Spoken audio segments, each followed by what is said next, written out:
윤석열 전 대통령이 직권 남용 혐의로 추가 기소됐습니다. 지난달 탄핵되면서 불소추 특권이 사라졌기 때문이라는 게 검찰의 입장인데 한 달 동안 사건을 검토하면서도 대면 조사나 재구속 시도는 하지 않았습니다. 조희원 기자입니다. 검찰이 윤석열 전 대통령을 직권남용 권리행사 방해 혐의로 추가 기소했습니다. 윤 전 대통령을 내란 우두머리 혐의로 구속 기소한 지 96일 만입니다.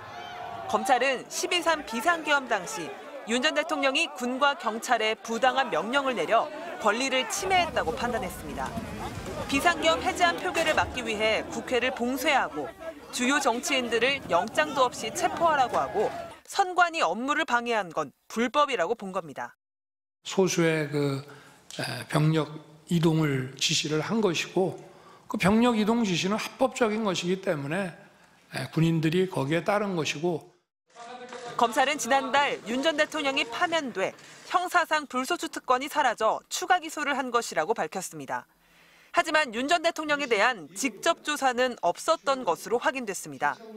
지난 1월 공수처로부터 사건을 넘겨받은 뒤 구속 연장 신청을 했지만 법원이 2차례 불허해 조사를 못했는데 이번에도 조사 없이 재판에 넘긴 겁니다.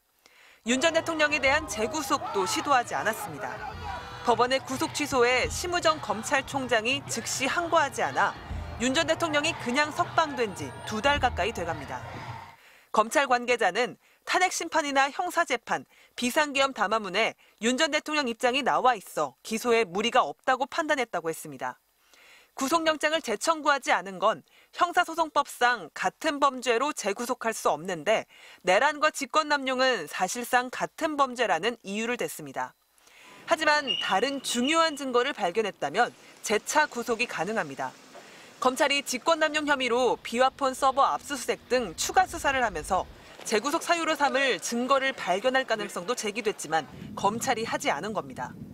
검찰은 현재 특별수사본부 체제를 유지하면서 비상계엄 직전 대통령실에 모인 국무위원에 대한 고발 사건 등 남아있는 수사를 마무리하겠다고 밝혔습니다. MBC 뉴스 조희원입니다.